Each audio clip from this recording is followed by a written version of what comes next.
जितने बिल्डिंग है आप जाइएगा, हम एक सामाजिक कार्य करता है, लोगों को बनाया। मैंने यहाँ का बहुत ही प्रतिष्ठित, नाम नहीं लूँगा, उनके यहाँ गया था, टीएमसी के नेता थे। मैंने बोला कि यहाँ मैं एक फ्री लाइब्रेरी खोलना चाहता हूँ। बोला कि पढ़ लेगा तो आदमी सब, नेता का चमचागिरी कौन करेगा। डायरेक्ट इस तरह से हमें बात सुनने मिला। ममता बनर्जी का गुंडागर्दी के सामने कौन बोलेगा। आप मेरा फोटो ले रहे हैं, हो सकता है कल मेरा भी हत्या ना हो जाए। गाँव में दूर में शौचालय करने के लिए जंगल में जाती थी और उनका उस समय बलात्कार हो जाता था या ऐसे कोई अप्रिय घटना हो जाता था। आज उनके घर में शौचालय मिला है तो समझिए उनको कितना सुख हो रहा है। आपका नाम? प्रकाश रंजन झा। अच्छा सर, क्या लगता है इस बार दूसरे चरण के चुनाव में नंदीग्राम में आमने सामने शुभेंदु अधिकारी और ममता बनर्जी, कैसे देख रहे हैं? देखिए, हमारा जो ममता बनर्जी है ना, हमारा सीएम, उन्होंने एक फार्मूला को बहुत सीरियस ले लिया था। एक कहावत को, सॉरी माफ कीजिएगा, कि नथिंग इज परमानेंट। लेकिन ये लोकतंत्र है, यहाँ एवरीथिंग इज चेंज। बाबा साहब अम्बेडकर का जो संविधान था ना, वो हमें अपना वोट का अधिकार यूज करने की दी थी। पिछला 5 साल से मैं बंगाल का युवा हूँ, एमए करके बैठा हुआ हूँ, रोजगार विहीन हूँ। और रोजगार भी अगर हमें देंगे तो क्या मनरेगा का रोजगार हमें देंगे? सवाल ये है ममता बनर्जी से, क्या कि उनके जो नेता है, हम अपने आदर्श किसे माने?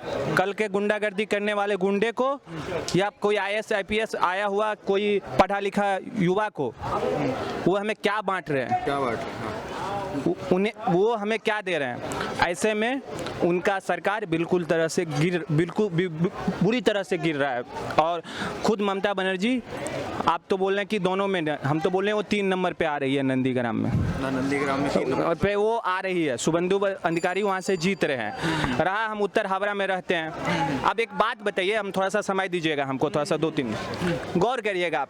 ये सेंटर रहता था एक समय, जब यहाँ 1700 ईस्ट इंडिया कंपनी आया था, ये सेंटर था। कलकत्ता राजधानी रह चुकी है।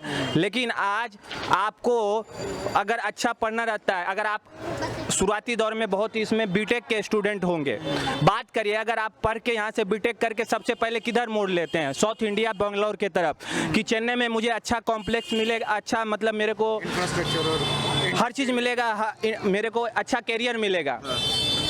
आपको पढ़ना रहता है, UPSC करना रहता है, आप कहाँ जाते हैं? दिल्ली, मुखर्जी नगर, ऐसे करके हर जगह। बंगाल सिर्फ गुंडागर्दी का अड्डा हो गया है। और बंगाल जहाँ सब चीज़ थी, यह एक सांस्कृतिक, भौगोलिक, सभी तरह का केंद्र हुआ करता था एक समय में। आज के डेट में उसे पूरी तरह से नष्ट कर दिया। पहले कांग्रेस ने, फिर 34 साल CPM ने, फिर 10 साल TMC ने। वो छोटा चोर था और ये बड़ा चोर है। ये बोलती है ममता बनर्जी कि हमने उन्नयन किया, मतलब विकास किया। अब 10 साल हो गया इनका सरकार को, हमने रोज ने एक बिल्डिंग में जाके घूम के देखते हैं कि विकास कहाँ है, विकास कहाँ है। विकास पता चला कि एक लड़का का नाम था, उसी के बारे में ममता बनर्जी बता रही थी। अब वो विकास कर रही है किसी, अब पता चला कि विकास सेठ एक बोल के बड़ा बाजार में व्यापारी था उनका, वो विकास करते गई, कट मनी लेके उनको बढ़ाते गई। तो इस तरह से नहीं चलेगा।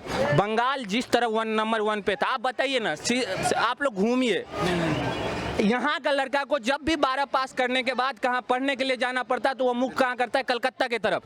यहीं का बात कर रहा हूँ, यहाँ पे, हाँ, उत्तर हावड़ा का मेन बात कर रहा हूँ। वो कहाँ? वो कलकत्ता की तरफ मुड़ करते। Jaipuria college, Goenka college, JBS। आप बताइए कि हावड़ा 8-9 इसमें विधानसभा से ऊपर है, 10 से ऊपर विधानसभा है।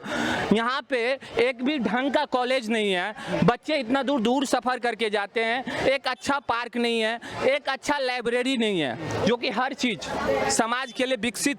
उन्होंने समाज को एक तरह से विकलांग बना दिया है और पूरी तरह समाज को विकलांग चाहते हैं, क्योंकि वो समाज को चाहते हैं अशिक्षित रहना।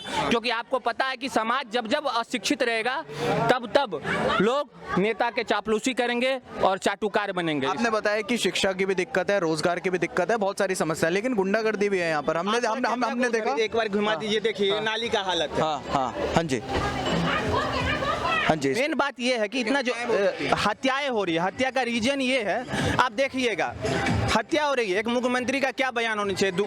दुनिया का कहीं का भी मुख्यमंत्री रहती तो बयान देती है कि बहुत ही शौक का कारण है, निंदनीय शौक है, चाहे कि हत्या से बड़ा क्या कोई अपना बेटा को खो रहा है, कोई माँ को खो रहा है, कोई हर जगह अपना, मतलब आप ये कष्ट है, ये कष्ट जिसको होता है वही उस चीज को तकलीफ, कोई किसी का घर से कोई जाएगा ना, देखिए वो सत्ता पे बैठे हैं, एक बहुत सत्ता, मौत पर भी राजनीति करते हैं ममता बनर्जी? ये बोलने वाली है, मौत पे ही तो राजनीति हुआ है, मौत पे ही तो 10 साल मौत पर ही राजनीति हुआ। और वो सोचिए उनका, वो तो सत्ता में ऊपर बैठ गए हैं, अगर वो नीचे रहते तब उनको पता चलता, उनको पता है कि अभिषेक बनर्जी को तो कोई मारने वाला है नहीं, उतना ऊपर बैठा है, उन्हें तो कोई गुंडा जाके मारेगा नहीं, तो मरेंगे कौन? गरीब कार्यकर्ता। दिक्कत ममता बनर्जी में है क्या उनके नीचे जो कार्यकर्ता काम कर रहे हैं उनमें? ये तो वही बात हो गया ना, जो आपका घर में कोई मतलब हेड ऑफ द फैमिली होगा, अगर घर का कोई काम गलत होगा तो आपको जाके बोलेगा ना, जैसे मान लीजिए राम का पापा है श्याम, तो बोलेगा ना श्याम जी आपका लड़का ये किया। अगर गलती कहीं से भी हो रहा है, जिम्मेदार तो हेड ऑफ द फैमिली ही होगा ना। अगर गलती कहीं भी हो रही तो हेड ऑफ द जो हमारा स्टेट का हेड है, हमारा जो सीएम है, सीएम साहिबा है श्रीमती ममता बनर्जी, उनको इनका जिम्मेदारी लेना चाहिए। अब क्या बात करना, उस पर बात करना ही बहुत, मतलब जो गुंडागर्दी होती है ममता बनर्जी को सब दिखता है, उनके नाक के नीचे होती है, लेकिन वो कुछ बोलती नहीं, उनको पूरी दिखता है। हाँ। अगर नहीं दिखता, क्योंकि वो बंगाल की राजनीति से कोई वो नई चेहरा नहीं है, पायलट शूट नहीं है, वो सीपीएम के टाइम से राजनीति करते हुए आई है। सीपीएम के टाइम में इसी गुंडागर्दी के खिलाफ वो आंदोलन करती थी, लेकिन आज उसी गुंडे को अपने टीम में मिला के वो गुंडागर्दी को सपोर्ट करती है, बिल्कुल दिखता है उनका। उन्होंने एक नया चैप्टर जोड़ दिया, उन्होंने एक नया चैप्टर ये जोड़ दिया कि सीपीएम क्या करता था, गुंडे को साइड रखते थे और जो पढ़े लिखे थे उनको टिकट दे के पार्षद में लाते थे। इन्होंने एक नया चैप्टर ये जोड़ दिया कि इन्होंने गुंडे को भी टिकट देना शुरू कर दिया।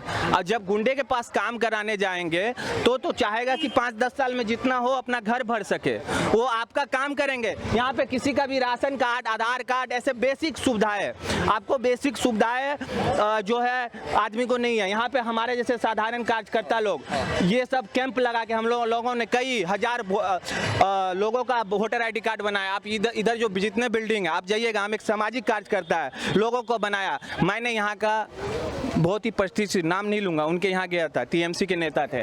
मैंने बोला कि यहाँ मैं एक फ्री लाइब्रेरी खोलना चाहता हूँ। बोला कि पढ़ लेगा तो आदमी सब नेता का चमचागिरी कौन करेगा, डायरेक्ट इस तरह से हमें बात सुनने मिला। अच्छा। तो इस तरह का बात में अब क्या बोले। अब देखिए आप ही लोग मीडिया है, चौथा स्तंभ है, आप लोग बात को पहुँचाइए कि बंगाल में ये हो रहा है, क्योंकि बंगाल में बदलाव की जरूरत है, बदलाव की जरूरत है बंगाल में। अभी परिवर्तन होगा, परिवर्तन होगा ही होगा। हम बोले, हमारे अमित शाह जी क्या बोले थे 2019 में कि हमारा 18 से 20 सीट आएगा, तो हम 18 से 20 सीट आया ना, बीजेपी का आया 18 सीट आया। अभी बोले हैं 200 सीट, 190 से लिख लीजिए, हमसे फ़ोन करके मिल लीजिएगा, 190 से 210 सीट हम ला रहे हैं, क्योंकि ममता बनर्जी जाने वाली, क्योंकि ममता बनर्जी को खुद नहीं संभल पा रही है। वो खुद देखिए एक बॉडी लैंग्वेज उनका बताता रहता है। वो बीजेपी को वोट क्यों देंगे क्या इस बार? ममता बनर्जी ने क्या कोई बदलाव नहीं करा, या यहाँ पर दिक्कतें हुई क्या ममता बनर्जी के साथ? 4 रीजन है, बड़ा मैंने 4 रीजन बता दूं। एक कि यहाँ सब पार्टी को लोगों ने ट्राई कर लिया, लोगों ने कांग्रेस को देख लिया, और 1 साल 2 साल के लिए नहीं, लंबा समय देखा, कांग्रेस को भी देखा, सीपीएम को भी देखा, टीएमसी को भी देखा। तो सिर्फ एक पार्टी आदमी के पास बचा हुआ है, भारतीय जनता पार्टी। पहला बात। दूसरा बात कि भारतीय जनता पार्टी जैसे उनका बहुत सारा स्कीम है, उजाला योजना या बहुत सारा योजना, आयुष्मान भारत योजना, समय की कमी है इसलिए हम योजना बोल के निकल जा रहे हैं यहाँ से। बहुत सारा स्कीम है जिसका फायदा डायरेक्ट जनमानस को मिल रहा है। थोड़ा अपर क्लास का लोग आपको नहीं बताएंगे, लेकिन उनको पूछिए जो माँ मतलब चूल्हे में फूंक के चूल्हे में फूंक के खाना बनाती थी और उन्हें गैस का जो सुविधा मिला उन्हें पता है। जो महिला गांव में दूर में शौचालय करने के लिए जंगल में जाती थी और उनका उस समय बलात्कार हो जाता था या ऐसे कोई अप्रिय घटना हो जाता था, आज उनके घर में शौचालय मिला है तो समझिए उनको कितना सुख हो रहा होगा। इसीलिए दीदी ने तो स्कीम यहाँ पर लागू ही नहीं होने दी है और जिसके पैसे आए थे उस तक गवर्नमेंट यहाँ लोगों तक तो पहुँचे नहीं थे। तो आप एक काम करिए ना, ये है उत्तर हावड़ा और आप इससे आगे भी जाइएगा। हमको उम्मीद है, हम उत्तर हावड़ा में दिन भर घूमते रहते हैं। उत्तर हावड़ा में आप गिनिए ना कितना शौचालय आपको मिलेगा। स्कीम यहाँ पर लागू नहीं होने दी थी। नहीं, स्कीम लागू ही नहीं, आपको शौचालय मिलेगी नहीं ना। पैसे तो भेजे थे सेंट्रल गवर्नमेंट ने यहाँ पर। सेंट्रल गवर्नमेंट एक ऊपरी लेवल का बात है, उन्होंने चपा दिया। अगर देखिए काम अगर होता है ना तो वो सड़क पे दिखाई देता है, वो स्कूलों में दिखाई देता है, वो शिक्षा प्रणाली में दिखाई देता है, वो हमारा इकोनॉमिक्स में दिखाई, वो हमारा बजट में दिखाई देता है। आपको बजट दिखाई देता है, आपको बजट दिखा है कभी सरकार का 5 साल में? ममता बनर्जी का ऐसा जैसे हर साल अभी एगो अम्मा कैंटीन स्टार्ट कर दी है, अम्मा कैंटीन की प्रणाली पे।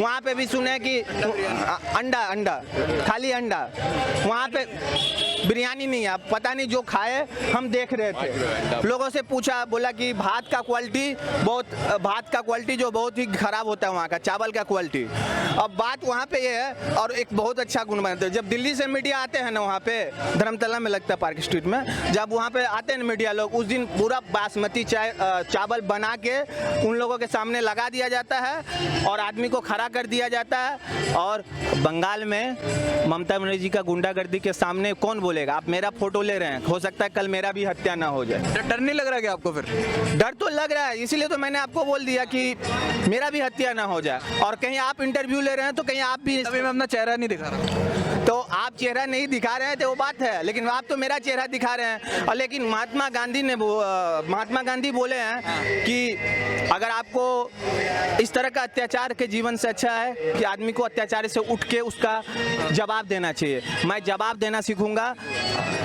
100 बार सर झुकाने से अच्छा है कि एक बार सर कटा लूंगा, वो मंजूर है। 100 बार सर नहीं झुकाऊंगा। बहुत बहुत शुक्रिया सर, हमारे साथ जुड़ने के लिए। बहुत अच्छी